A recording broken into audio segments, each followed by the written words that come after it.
I'm Sonya Morton Firth, and you're watching the Sonya Morton Firth Show. Today, I'm live at the Taj Hotel, and I'm truly privileged to have Preethaji as my guest. Preethaji is one of the leading spiritual and philosophy teachers in the world. Together with her husband, Krishnaji, has set up the O&O Academy in India, where she teaches transcendental meditations to students from hundreds of different countries around the world. Preethaji's TEDx has just reached over 2.5 million views, and more recently has launched the 4 Sacred Secrets, which is now a US bestseller. Preethaji, it's an absolute honor to have you on my show today, and we're here at the Taj Hotel where you're staying. And I just want to say a warm welcome to my show. Namaste, Sonya. Namaste. It's so wonderful to meet you and to address your audience. It's wonderful to meet you. Preethaji, how did you start your spiritual journey? Where did it all begin? I would say that an experience of connection that I've had when I was a child, and experiences that continue to nurture in my consciousness, experience of connection with my husband Krishnaji, as well as profound spiritual experiences of states beyond the self, has actually inspired us, both Krishnaji and me, into doing what we're doing. Because we believe that the world has to be a very beautiful place, and it can be a very beautiful place if individuals can learn to live a life from a beautiful state. So I'm reading your book, The 4 Sacred Secrets, and you describe the 2 states, and you describe it beautifully with the analogy of the story of the 2 monks. I wonder if you could just tell me a little bit more about that story for our audience and how that expresses the 2 states. It's a phenomenal philosophical insight which Krishnaji shares with the world. It's beautifully described in the story of Yes, Me and No Me, whom we have named the monks as Yes, Me and No Me, and there are 2 monks. They're returning back to the monastery after having a day of teaching. And they have to cross the river to get to the monastery. And just about when they're about to cross the river, they hear a woman crying. So Yes, Me walks up to the woman and asks her what was troubling her. And that particular day, the river was full, and she was not able to cross the river. And every morning she comes to this side of the river to work, and every evening she gets back to her toddler. And she was crying that particular day because she felt she would not be able to get back to her toddler, and that toddler would cry for her all night. Listening to this, Yes, Me offers to help her. He carries her on a back, takes her across the river, and drops her on the other side of the river. Then they both, Yes, Me and No Me, continue on their walk. And about half an hour later into the walk, No Me, in a very agitated tone, speaks up. He says, Yes, Me, do you know what you've done? Yes, Me is very calm, continuing to listen to No Me. Our master says, never look at a woman, and you went and spoke to a woman. Our master said, never speak to a woman, you touched her and you carried her. It is such a grave mistake what you've done. On listening to this, Yes, Me very calmly looks at No Me and says, but I have dropped her half an hour ago. It is you who is still carrying her. In this story, Yes, Me represents a beautiful state, and No Me represents a stressful state. No Me is stressed before the event, during the event, and continues to be stressed even after the event is over, while Yes, Me was fully present to the event, was able to connect to the lady's suffering. He was able to help her, and once he dropped her, he also departed from the event peacefully. So there is no rumination of the past when you are in a beautiful state. You are being present, you are being connected, you're being alive to life. So when Krishnaji says there are only 2 states, it means there is no third state. We are either living a life constantly fueling a suffering state, or we are nurturing a beautiful state. So the most important decision for one's life would be, what is it that we are fueling, or what is it that we are nurturing within ourselves? And in terms of being in that beautiful state, because I understand, obviously, that's being in the present moment and enjoying everything that's around you, and not having the past or the future to confuse you.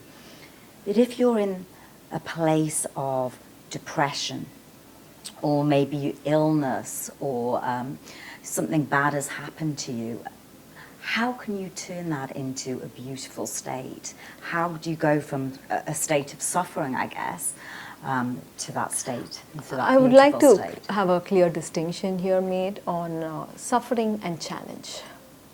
Every species experiences a challenging situation. The animal species, the plant species. Once there is a challenge, they respond to the challenge. And then the life becomes normal again. But human species is very different. Yes.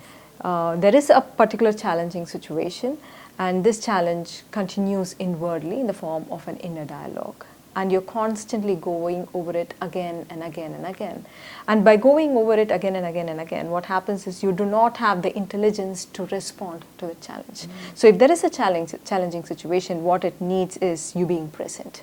But instead, you're occupied with yourself. Instead, you are ruminating about the past, not allowing you to actually look at life, actually look at reality and respond to that reality with whatever it needs. So this inner dialogue, this constant obsession with oneself is what we call as suffering. And this suffering does not help. So if there is an illness, what it needs is we need to build vitality. We need to build a state within us by which healing can happen. A healing does not happen when you continue to live in stress. You're not allowing your body to heal because you are in anxiety, you are in stress. Yes. So that is why the entire learning process is so very important. We are a civilization that is focused on our external world, trying to achieve, trying to be successful, wanting to show off to the other or to others, but that's fine. But we have not learned the art of nurturing a beautiful state within our consciousness, which is extremely important. Because if you do not nurture a beautiful state, what happens is suffering state becomes a habit. And it becomes so normal. Yes. Especially, I mean, take, for example, a breakup of a relationship that I guess everyone has been through that throughout their life. Yes. And you get fixated or almost obsessed over what went wrong, why did this happen, who did that, what You're in a constant state of blame, you're in a constant state of trying to point the finger at others, telling that you are the reason why this has happened to me. And it continues and continues. Though you're physically separate, there is no really breakup because you are again and again getting back to the past experiences. And you actually lose out on living. We are not alive to life at all because every experience of ours is colored by the past experience. And that takes out life from living itself. How can you cultivate that beautiful state? Is there a way that you can shift somebody from this state of suffering into this beautiful state when they have all these negative thoughts in their What mind? Krishnaji and I have seen working with people across the globe, people of different races, different culture, is suffering state actually engrosses you obsessing about yourself and looking at another spectrum of the state is beyond the self states. When you have the experience of beyond the self states, then what happens is these suffering states that have taken control of you, that have gripped your life, actually loosens because you feel much vaster than what you are. You know that you are not this tiny little self. You know that there is a state in consciousness where you are much vaster, much bigger. And those states actually allows you to move away from the habitual suffering states. And we have practices, we have deep, powerful processes, we have the experiences of the mystical, of the transcendental, allowing you to move beyond the ordinary states. And these extraordinary states or beyond the self states becomes your antenna for life. So when you're talking about the transcendental moving, is that in your meditations you talk about the soul sync? I mean, as I say, I'm reading the book and I'm actually doing the audio version, which is beautiful because there are so many different meditations throughout the book, and I would advise anyone to really listen to this. It's the vision for the book has been that it becomes a journey. We know that the world is flooded with knowledge There is knowledge all over, but the vision for this book was not giving the world yet another knowledge, but we wanted the individuals who was holding the book to become a journey, it to become a journey for them, where they can explore living in beautiful states. And it is actually what we feel is living in a beautiful state is not a luxury anymore. It is the need of the hour. It's the need of the hour. Yeah. If we are in suffering states, if we are in stressful states, what we are capable of creating is more suffering. It's so easy. Yeah. It's an easy state to go to. Yes. It's actually harder to go to the beautiful state. And that is why you need the practices. What we have seen is individuals who have gone through the processes, if probably 85-90% of the time they were in suffering states earlier, the entire ecosystem of the consciousness changes. Probably they move into suffering a little bit, not that they would not get angry, not that they would not feel anxiety or stress, but they immediately aware of it, and they have a powerful state that they have nurtured in their processes, in the learning, in the academy or anywhere else, or even by doing the practices online, that they're nurturing that aspect of their consciousness, which becomes a permanent, not a permanent state I would say, which becomes a natural state to get in. Is awareness part of it? Is when you're when you're thinking negative thoughts are going down that spiral into that suffering state, is it being aware of those thoughts? It is to bring awareness, it is to bring attention to the truth of your state. Because we constantly try to hide what we are feeling. We really do not want to see the truth of our state. And we try to camouflage it, we try to hide it, we try to build metaphysical thoughts over it. We would say the suffering is because of something, because it's given by God, because I'm destined to become stronger. We constantly give meaning to our suffering and we escape from actually looking at it. Do you think men and women look at it in a different light? All are suffering the same. All the suffering the same. So you don't think, because I know women have a tendency to talk more about it with their girlfriends. The way you handle it, the way you express it, the way you deal with it probably is different. The way you manage it is different as men and women. But when you are suffering, when somebody else is suffering, it is exactly the same thing. There is this feeling that my suffering is greater than the other person's suffering, or I have gone through this so much more than the other. But in the truth of it, when there is fear, when I experience fear, or when you experience fear, the experience of fear is just the same. We probably look very different, probably we are from different cultures, different religion, but we are one in our experience of life. And whether we are men or women, young or old, belonging to this culture or another culture, the experience of suffering is just the same. And a suffering state separates us, a suffering state disconnects us, a suffering state makes us feel separate and lonely in our lives. On that note, part of the book, not part of the book, a large part of the book talks about connection that I really resonate with. Connection is so important. And you talk about connection in terms of romantic relationships and relationships with everybody that you have around you.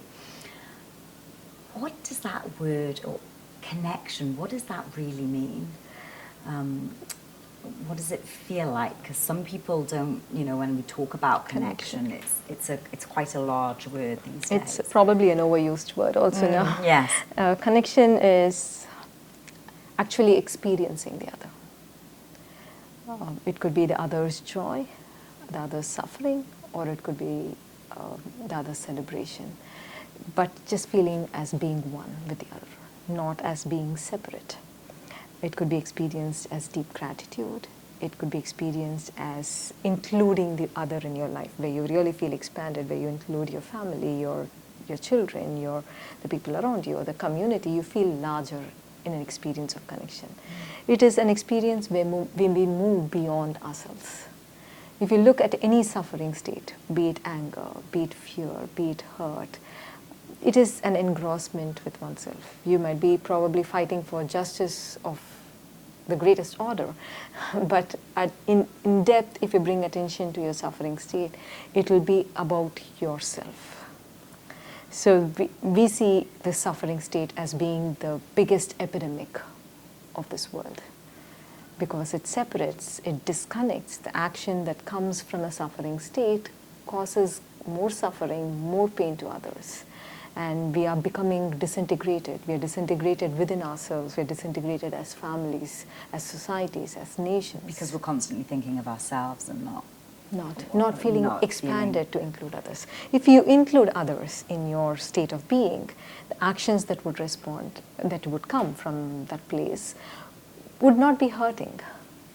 Would not be hurting yourself or would not be hurting the other. It's a place from which immense responsibility arises, where you feel so large that the other suffering is not separate from your suffering, and you feel immensely powerful to heal the heart of the other, be it your child, your partner. You are experiencing, as you feel the other, you are also experiencing an immense power to heal the other's heart. Do you think then that a lot of relationships that we form today are formed on that basis, or of true connection? It probably has started off, probably it's biological, it starts off, but what it needs to nurture that relationship and to keep that relationship is a state of consciousness. A state of consciousness that can walk out of hurt, a state of consciousness that can walk out of disappointment. If you look at what brings together, probably we begin to feel one another, we begin to feel connection. But then what breaks it is your self-centric obsessive thinking, where your hurt becomes more important than the relationship. You being right becomes more important than the relationship. You being looked up in one particular way is more important than the relationship itself. And then there is no vision for that relationship. And isn't it a lot of your past wounds as well? Absolutely. We believe that we are very strong individuals. There is a feeling that we are responding to one particular situation in our lives because that particular situation demands that response. The truth is, it's not so. We are mostly coming from our past experiences of pain, of hurt, of guilt, of anger, and we are responding constantly from these past experiences, and we cannot. That's why it is important to cleanse ourselves. Going through a process, cleansing these deep inner journeys has been part of every ancient civilization. Unfortunately, though we are technologically advanced, yes. we have driverless cars, we probably have our Alexas turning off the lights. Yes, we do have Alexas, yes. But unfortunately, we have lost the most important aspect of our lives. We have not nurtured a state in our consciousness. For us, it is okay to live in anger, it is okay to live in fear, it is okay to live in anxiety because everybody else is living the same. But this inner chaos, this inner disorder that is building within your lives actually has the ability to create disorder in the world around you. That is, we believe that we are distinct individuals, we are separate individuals, that's how we feel. But the truth is we are connected in the realm of consciousness, and our inner state is constantly communicating to the universe around us. That we are either open to problems, if you're in a suffering state, or when you're in a beautiful state, you are communicating to the universe that you are open to synchronicities, to magic, where you begin to feel the universe is your friend, supporting you on your endeavor and allowing you to create a very great destiny. I find when I'm in that beautiful state, and I usually find that when I'm feeling very, very present, and I love being in nature, and that's when I can feel it a lot more. But then something can happen in a couple of days' time, or the stress of being in the city, or somebody might say something, and I find suddenly that I'm back in that sort of stress or that suffering state. Is there anything that you can advise of how to pull yourself out of that? There is this practice called the serene mind practice, which is there in the breathing room platform, and anybody can access it. So this serene mind practice is a 3-minute practice, but has the ability to switch away from a suffering state as and when it arises. We have participants who are on a phone call who are getting into suffering state, and they immediately do the serene mind practice while they are still in the call, and they would see a different response come from the other side. So it is a 3-minute practice that is very quick. It allows you to observe yourself very, very clearly, observe your emotions, observe the movement of your mind, how that you're habituated to moving into the past or the future. And then there is a visualization a practice for you to activate yet another region of your brain. So right now we have an overactive amygdala. Yes. The overactivation has to move from that place to another region in your brain where you can experience greater connection, calm, to the mid-prefrontal cortex of your brain, where you can experience greater calm, greater joy, and greater expansion. So the serene mind practice is something that is available, and anybody can do it at any point of time. And it can be difficult for those who are looking within oneself for the first time, because we are not used to doing it. But it is a practice. It would get easier day by day. Day by day. So it is something that we need to practice, really. Absolutely. And with the slightest of disturbance, if you're able to see, okay, I'm uncomfortable, and then bring attention inward. Not allowing it to grow.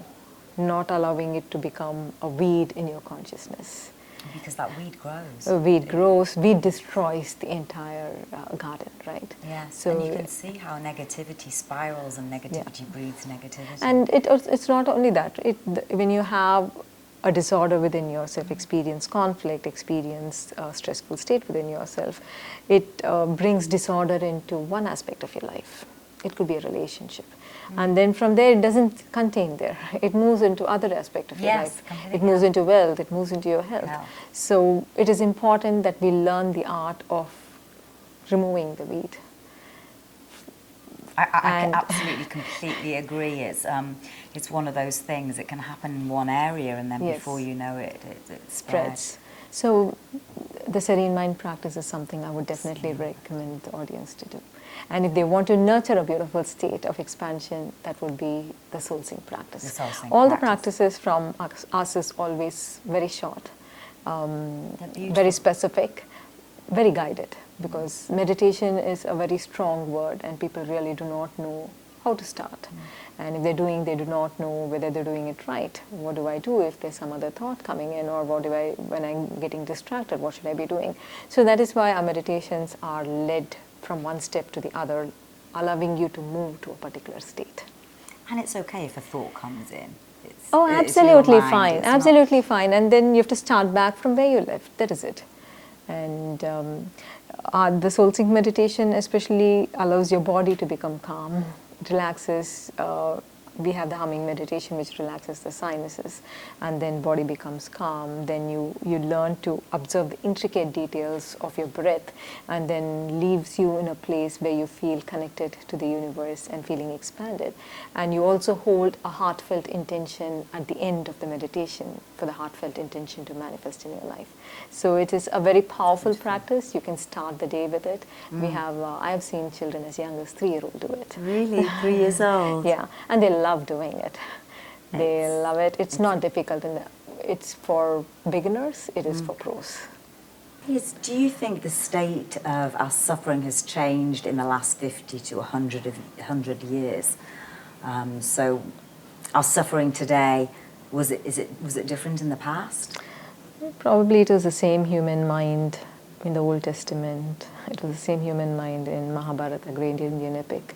But what we observe today is a growing, a chronic experience of anxiety and loneliness. People across the globe, wherever I go, young men and women, young or old, are talking about an experience of anxiety in the pit of the stomach. That's interesting. Anxiety in the pit of the stomach. Yeah. They either go to bed with the anxiety, or they wake up every morning feeling anxious. And they also experience chronic loneliness. About 50% of married couples talking about loneliness. And that's married couples? Married couples over the age 40. So loneliness is not an experience of lack of company. We all have company. We are surrounded by beautiful people. It is an experience of a sense of disconnection.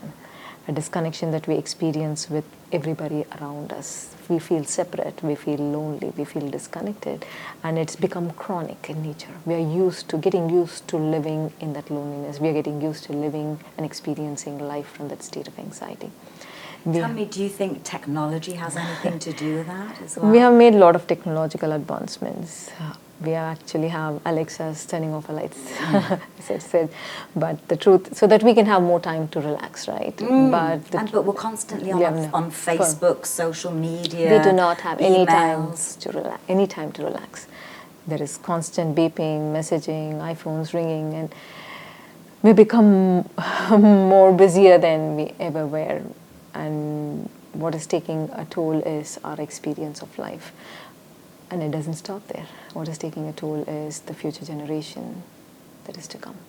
I mean, I see now, I go into cafes and there's a group of maybe, teenagers or young people in their 20s, and instead of engaging in conversation, they're all on their phones. I'm sure something is going to happen to our brains and the way we're looking at phones, and as well as our thumbs. It's changing. And the more you are feeling lonely within, the more you are experiencing disconnection with people around you, the more you have the tendency to get addicted to phones, to Facebook, to social media, and it kind of controls your life. I completely agree. So if you are that person and you're in that marriage and you're feeling disconnected to your partner, is there a way that you can get that connection back? Or is it simply a matter of find somebody else or come out or work on yourself? Or whether you're going to be with that person or not going to be with the person, it's extremely important that you learn the art of nurturing connection. You learn the art of experiencing love within your own consciousness.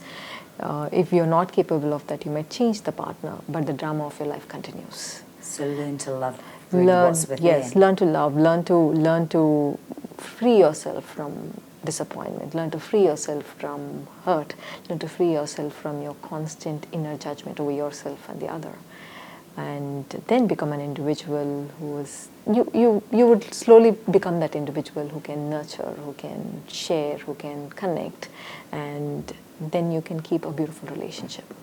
Because we've become very judgmental. Absolutely. We feel judged, and we are also constantly judging the other. Yes. So in terms of where you see society, and I know recently in India you were in front of a huge congregation of people, and you were doing a transcendental or transforming the level of consciousness. Tell me a little bit more about that and sort of your future vision. About the event? Well, that event, and maybe where you would like to take. Actually, what I have observed, not only in India, not only in that particular event, is what I've observed in my travel in different cities across the globe. I've seen people wanting to change their lives. I've seen people are really seeking to live a different life. They are tired with the way they've been living their life. They're tired with the way the civilization is moving at such a fast pace.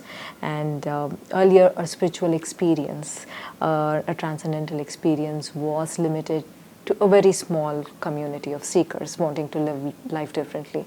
But right now, it is not those small seekers. In India, we have a process very specifically designed for youth, and we have youth coming from different parts of the globe. So they're not waiting to become 50 or 60 in order to experience a beautiful life, in order to experience or have the transcendental and mystical experiences.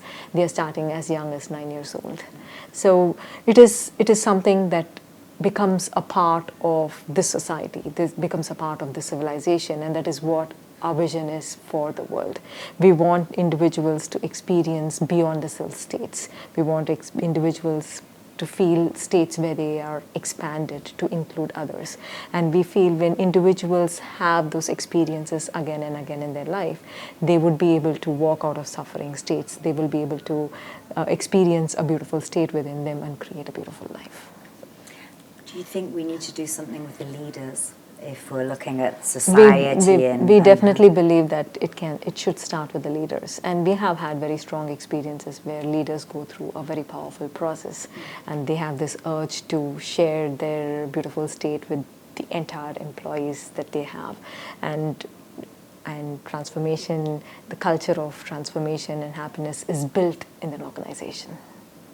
And I think that's the key, really, for it all to sort of filter down. And or certainly started at school level, whether that's actually going to happen or not. But we are working with schools, we are working with India. universities in India as well as outside India. We are working with universities. We are having this many people who are transformers, who are trainers, who are leading people through an experience. We have several programs that I am personally there conducting across the globe, and we have many processes and powerful programs happening in India to create. So we are trying to create a massive transformation at every possible level. Preethaji, your book has just hit the US and it's already one of the best sellers. Where are you coming to the UK? Oh yes, I've just come to UK, looking forward to seeing or creating a great impact in the United Kingdom. And I also see that many are interested in wanting to grow, wanting to learn, seeking a different life. It's fantastic. In terms of where you see yourself and Krishnaji going in the next 10 years, what is your vision? A vision is to impact as many lives. A vision is to create a large impact in the leaders of countries, leaders of organizations, so we can actually touch many more lives and to change the way we've been living, to change the way we've been experiencing, and to create or to have many transformed individuals across the globe. And finally, my final question, I ask all my guests this. If you were to write a message in a bottle to be found by future generations, what would that message be?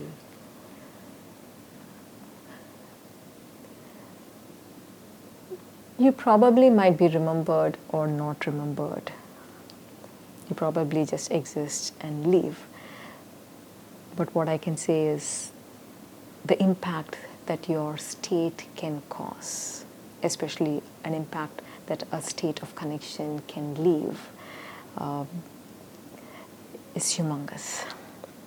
It can touch many lives, not only for this generation, but it can touch many, many lives. So if you're able to nurture the state of connection, please understand you are impacting this world very positively for many, many lives to come. I love that. Nurture the state of connection. Thank you so much, Preethaji. Thank you. It's been a real Thank you so honor. much, Sonya. It Namaste. was beautiful. It is was wonderful, wonderful connecting to you. Thank you. Thank you.